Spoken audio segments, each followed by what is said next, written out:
How long should you rest in between sets? Find out in today's Q&A.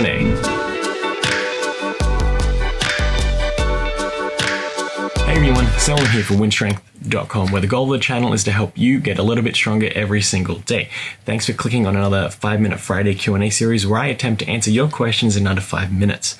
So be sure to subscribe so you don't miss out on any future episodes, and if you would like your question answered, leave them in the comments below or hit me up on Instagram.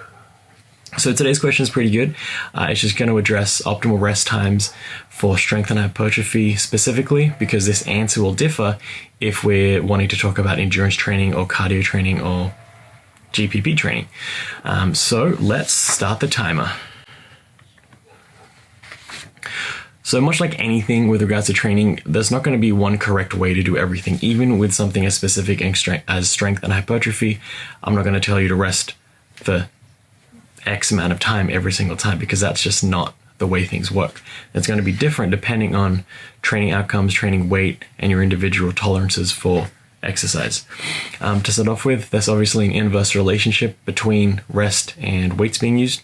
So to ask me to do a one rep squat max, and then give me a 10-second rest and then try and get me to do that same rep again, it's probably going to be impossible, because by definition that was my 1 rep max. I'm probably going to need a couple of minutes, maybe even 10 minutes to recover from that one bout of exertion there. Conversely, I don't need to rest for 5 minutes in between warm-up sets with an empty barbell. So there is this inverse relationship, and it all depends on what you're trying to achieve and what outcomes you're trying to accomplish. The one thing I think it's important to keep note of is that consistency with rest periods is more important, so that you're able to track your progress week to week and month to month. If I do 6 sets of 3 reps with a 30-second rest this week, and then 6 sets of 3 reps for 5 minutes with a 5-minute rest next week, then those two outcomes are going to be vastly different. I might look at the paper and say, wow, this week I performed a lot more weight compared to last week, but I didn't take into account that I was resting for 5 minutes in between each set, and then last week I was only resting 30 minutes. So I might confuse my improvement in progress and attribute that to me getting stronger, where it was just me getting a little bit more rest.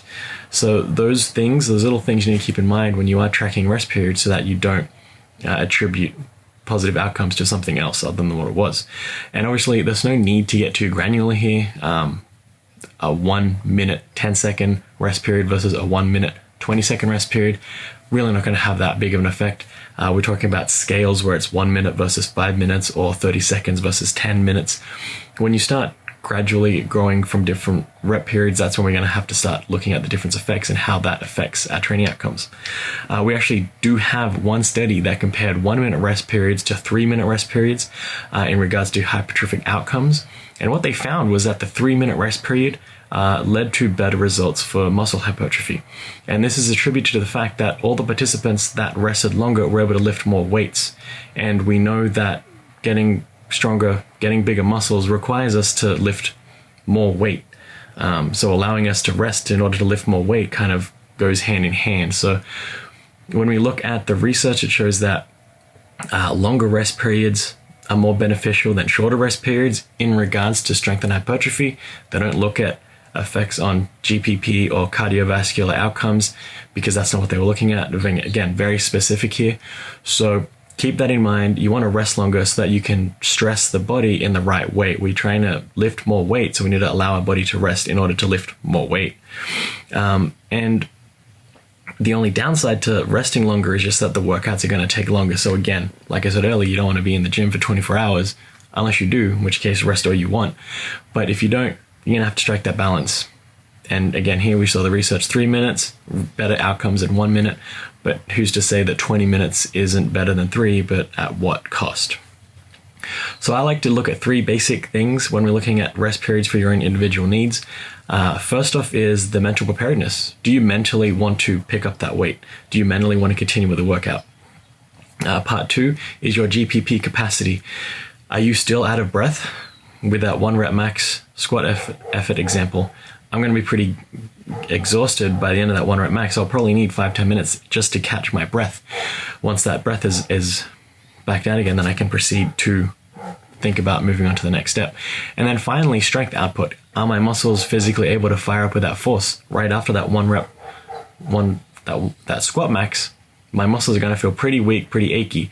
But eventually you're going to find that, I can stand up again and walk around, and then eventually be able to think that, I can pick up that weight. And the reason you want to kind of address these three things here is that, again, like before, the point of working out is to build more muscle by lifting more weight. We don't want any of those three things to be a hindrance to us lifting more weight. So if I'm mentally drained and I really don't want to continue 10 seconds after that squat max, but 10 minutes later I'm ready to attack that again, then we're going to wait for that 10 minutes so that I'm mentally refreshed in order to aggressively lift that weight that I want to.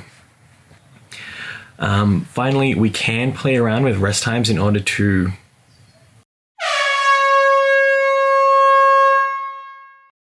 and that's going to be the end of time, just in time for us to not talk about anything other than strength and hypertrophy.